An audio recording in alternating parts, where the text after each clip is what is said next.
so what we know is that that prayer is an opportunity for us to create a sacred space. That's not the right way to say it. A sacred space is already what we're in. A prayer is our way of becoming aware of the sacred space where we already dwell. It is a way for us to raise our consciousness to that place where we are one with each other and one with God. So let's do that together. I invite you to take a deep breath in and release. Deep breath in and release. And this moment is my intention to open my mind to infinite possibility.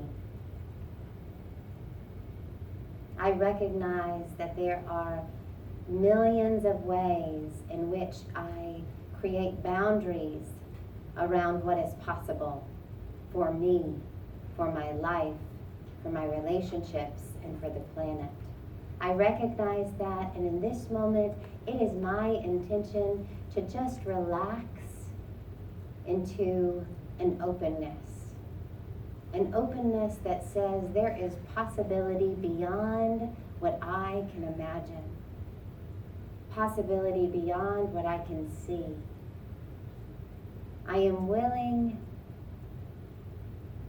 to be open to unlimited possibility. Let's take another breath. And release. So I'm going to start today with one of my favorite teachers, and then we're going to talk from the other side of it.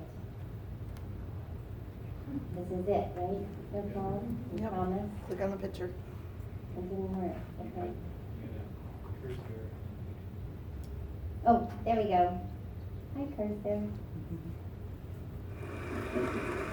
And I'll get that started.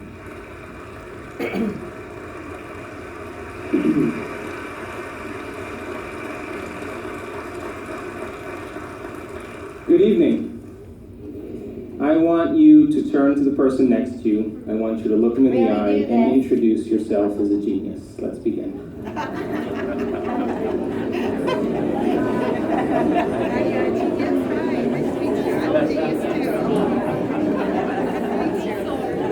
Now, geniuses,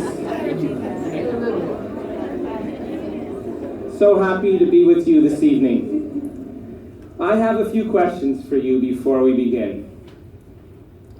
How many people in this audience actually believe in the idea that the way you think has some effect on your life? That your thoughts create your life. You believe that, yes?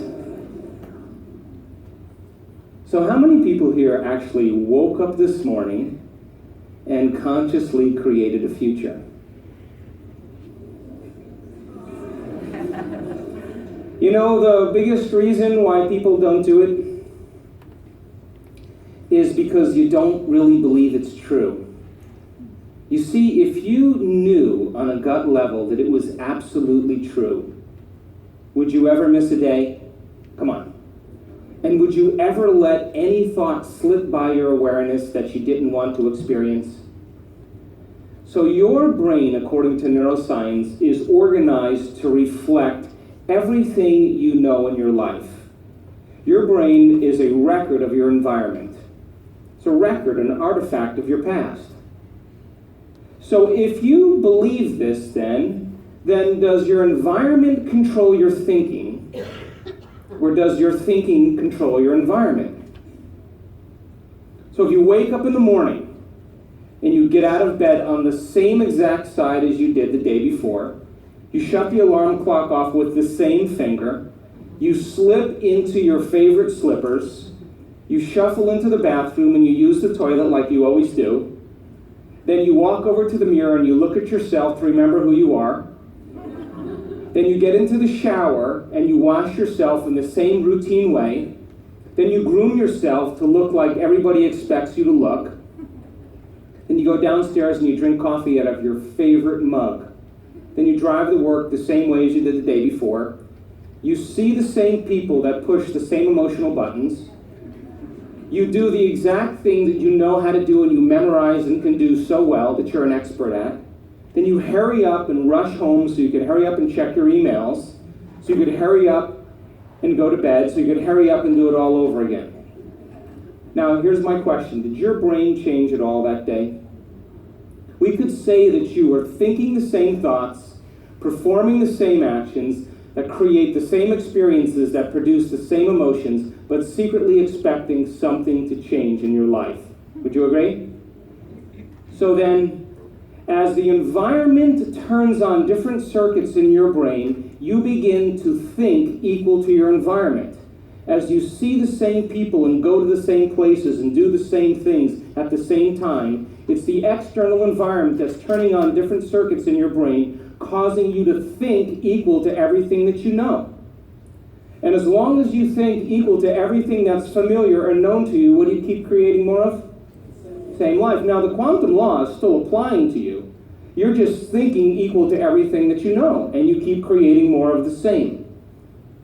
To change, to truly change, is to think greater than your environment. And every great person in history knew this. Whether it was William Wallace or Mahatma Gandhi or Martin Luther King or Queen Elizabeth I or Joan of Arc, they all had a vision. They all had an idea. Couldn't see it, couldn't smell it, couldn't taste it, couldn't feel it, but it was alive in their mind. It was so alive in their mind that they began to live as if that reality was actually happening now. So can you believe in a future that you can't see or experience with your senses yet, but you've thought about enough times in your mind that your brain is literally changed to look like the event has already happened? Neuroscience says it's absolutely possible. Now, your personality creates your personal reality. That's it. It's that simple. And your personality is made up of how you think, how you act, and how you feel. So the present personality who's sitting here today, you, has created the present personal reality called your life. Would you agree? Would you also agree then, if you wanted to create a new personal reality, that on a fundamental level you would have to change the thoughts that you are thinking, the behaviors and habits that you're demonstrating, and the emotions that you've memorized that's become part of your identity? And most people try to create a new personal reality as the same personality, and it never works. We have to become somebody else. So then, as you keep thinking the same thoughts, performing the same actions, and living by the same experiences that produce the same emotions, there's a principle in neuroscience that says nerve cells that fire together wire together. And if you keep repeating the same states of mind and body over and over again, your brain begins to fire in the same sequences, in the same patterns and same combinations. And whenever you make your brain work in a certain way, that's called mind. Mind is the brain in action. So as you remind yourself every day who you think you are, you're causing your brain to fire in the exact same ways. And as they fire and wire in the same patterns over time, the brain moves into a very finite signature, and that's called your personality. Now, that box in your brain isn't literally a box, but it's the most commonly wired, neurologically fired programs that run redundantly because we keep doing the same things over and over again. To change your mind, then, is to make the brain work in new sequences and new patterns and new combinations, to begin to make the brain work differently. And the one ingredient that allows us to do that is knowledge or information. Because every time you learn something new, you make a new connection in your brain. That's what learning is. Learning is forging new connections. Remembering is maintaining or sustaining those connections. So now, every time you have a thought, you make a chemical. And if you have a great thought, or an unlimited thought, or a joyful thought, you turn on a set of circuits in your brain that fires in a very specific sequence, pattern, and combination, that produces a level of mind, that turns on another part of the brain that makes a chemical for you to begin to feel exactly the way you were just thinking. Great or unlimited or joyful. Now, if you have a negative thought or an unhappy thought or a self-depreciating thought, you turn on a different set of circuits and a different combination, a different sequence, and a different pattern that produces a different level of mind. And the brain then begins to make a different batch of chemicals that signals the body for you to begin to feel exactly the way you were just thinking, negative or unhappy or unworthy. So the moment you begin to feel the way you think, because the brain is in constant communication with your body, you begin to think the way you feel, which makes more chemicals for you to feel the way you think, and then you think the way you feel, and then you feel the way you think, and then you think the way you feel. And some people do this for 20 or 30 or 40 years. Now, the redundancy of that cycle over time creates what I call a state of being. And a state of being is when your mind and body are working together, or your thoughts and feelings are aligned to a concept. So thoughts are the language of the brain, and feelings are the language of the body. And as people get caught in this cycle of thinking and feeling and feeling and thinking, over time, they condition their body to memorize that emotion as well as the conscious mind. And whenever the body knows as well as the mind, that's called a habit. A habit is when your body is the mind. Now, 95% of who you are by the time you're 35 years old is a set of memorized behaviors, set of emotional reactions, beliefs, perceptions, attitudes that run just like a computer program. So 5% of your conscious mind begins to work against 95% of what you memorized.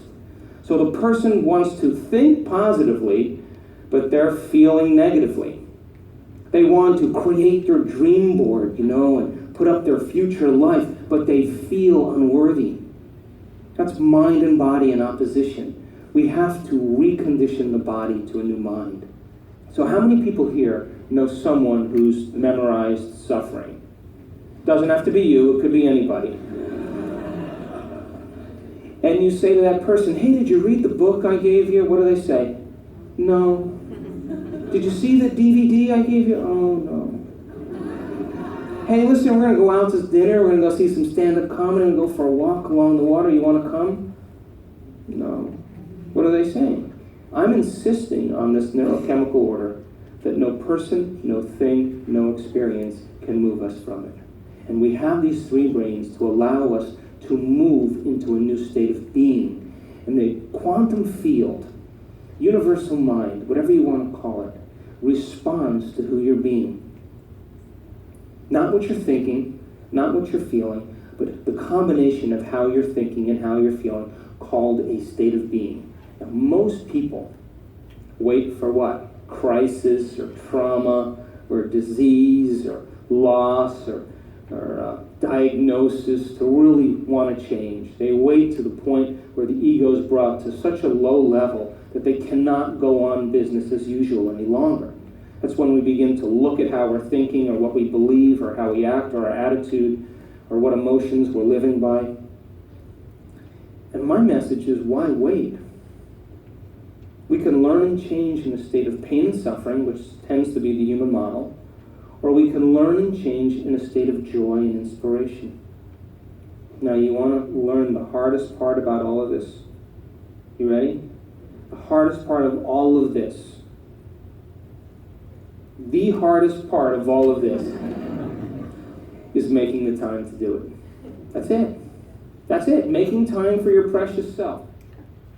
Can somebody grab the lights for me? Carolyn. Okay. Oh, 3 or 4 people. Who got it? Who got the lights? We need to know who got it. Okay, so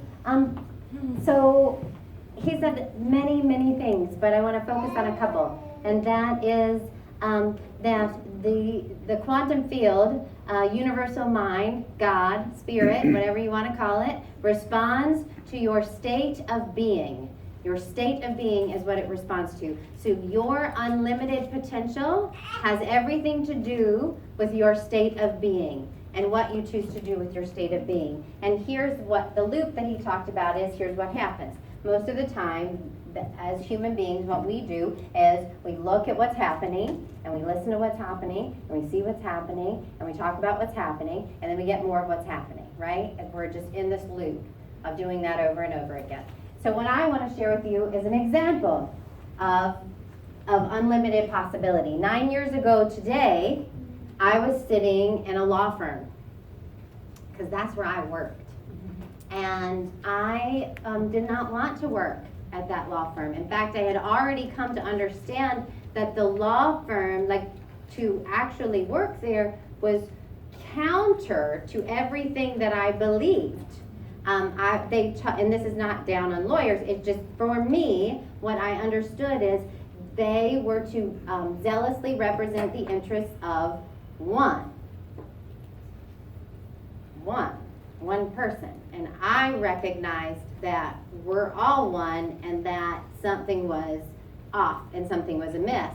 But rather than go to my work and look at the same things and have the same button pressed, every time my button was pressed that said, I don't want to be here, I shouldn't be here, this isn't the place I should be, this is what I did.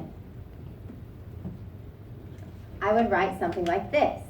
Love, abundance, in whatever form that would serve us best is always coming toward us. Our job is not to go out there and find it, but to allow it to find us.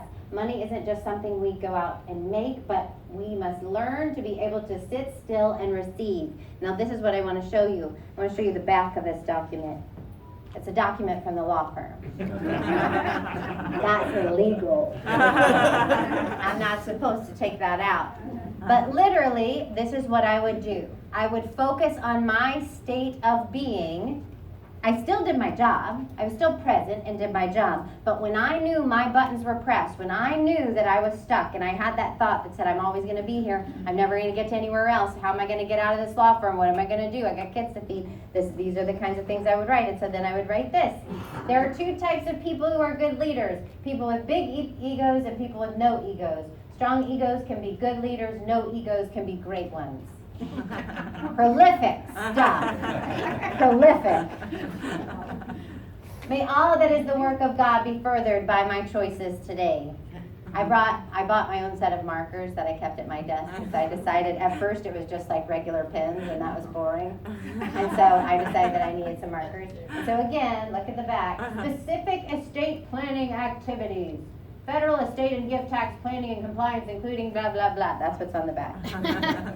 What each must seek in his life never was on land or sea. It is something out of his own unique potentiality for experience, something that never has been and never could have been experienced by anyone else. Joseph Campbell. I'm going to keep going because it's fun. It's been really lame. You guys okay with that? Okay, here's the next one. Opportunities to find deeper powers within ourselves come when life seems most challenging. Joseph Campbell, can you imagine what might have been going through my mind when I wrote that? I was in a moment where I was feeling most challenged. And so I went, oh, this, and I wrote it.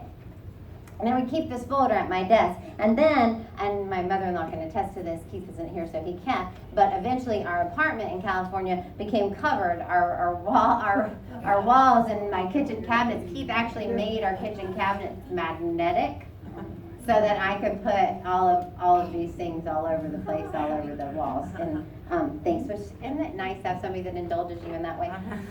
What you do speaks so loudly that I cannot hear what you say. Ralph Waldo Emerson.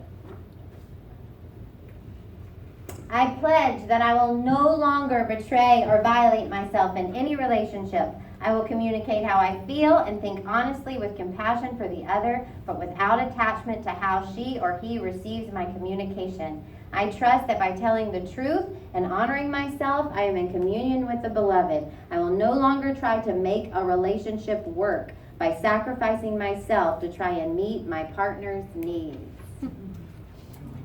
I'm brilliant. Time only exists so that I can relax, not needing to save my soul in any moment. I am seemingly given many moments in which truth dawns. An open mind equals an open heart equals plenty of time. I simply see things that don't get done as things that need a different timing. So sounds like I had a deadline I wasn't meeting. Right? That's right. You see what I mean? You were completely programmed for divine right action. You are a child of God, sent to live in perfect harmony with all that is. Ooh, money. I create value, you create value, and we exchange value. Divine exchange. The mortal mind can't get there. I have this thought about struggle, and if I could have gotten rid of it, I would have by now. The balancing of the spiritual scales. You will know in your heart that this is a good thing, and you will be glad to earn your way back into the abundant realm. At the top it says, you may have to do without for a while. So it's my message to myself, that I may have to do without for a while, but that there will be a balancing of the divine scales. Look at this. Ooh, this one's got coffee. Once you reclaim your inner prosperity, the universe will begin the process of reclaiming it externally. You are internally programmed to rise to your highest creative potential. Do you know what I'm doing while I was doing this? I was changing my state of being. Here's one. Oh, this is the one that I didn't want to share with you guys. So guess what? I'm gonna. So this is a letter. I said, Holy Spirit, please enter here. I give to you this day, this moment, this life. Teach me how to live.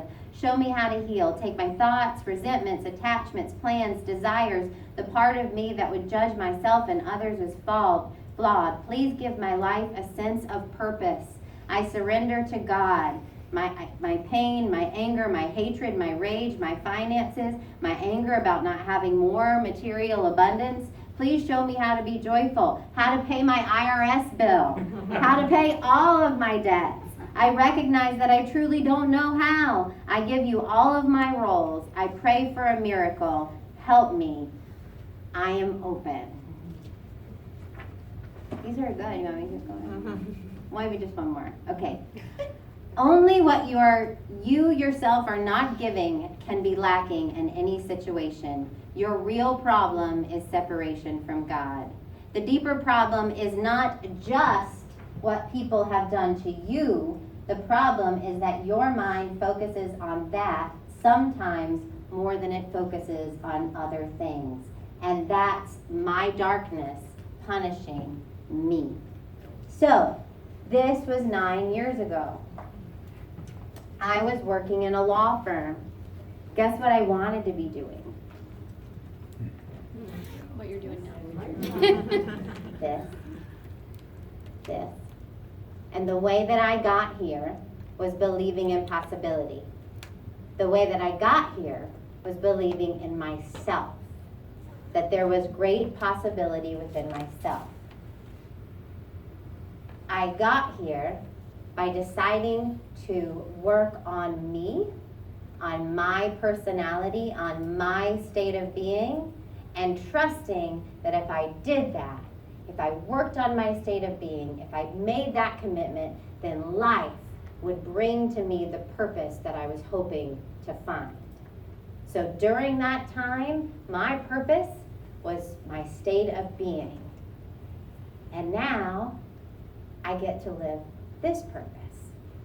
While still, my purpose is my state of being. Otherwise, these wouldn't go well, right? And this is just one evolution. As long as we have breath, there's another iteration of us that's coming down the pike. As long as we have breath, there's possibility for something else, something new, something different. In fact, I think we're supposed to always be open to that because that's what life is for. It isn't about being stagnant. It wasn't about being stagnant at the law firm, and it isn't about being stagnant here. It's about being open. It's about not trusting what I see to believe that that equals my future, right? And I'm so glad.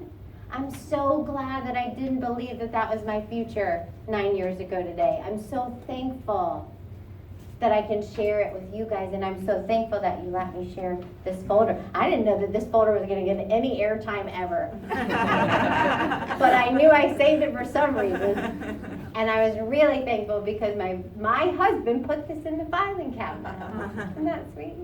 I found it there. Okay, let's take a moment to tap into our possibility.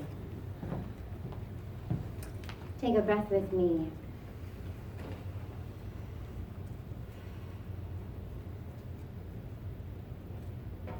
I recognize that there is possibility beyond what I am seeing today. I recognize that there is possibility beyond what I am experiencing in my work today. I recognize that there is possibility beyond what I can sense in my relationships today. And I commit to my state of being. I recognize that what is important is that I focus on being the person I was born to be. I want joy, and so I become joyful. I choose to be joyful. I affirm to myself that I will think beyond how I feel, that I will reach for possibility, knowing that it is there, knowing that I can't see it, but I can get in its vicinity and I can feel it, and I can feel myself into a new state of being. I commit to my state of being. I am worth it. I am worthy of greatness. I am worthy of truth. I am worthy of a joyful life. One more breath. And if you're inspired, say with me, everything is possible. Everything is possible. And so we continue.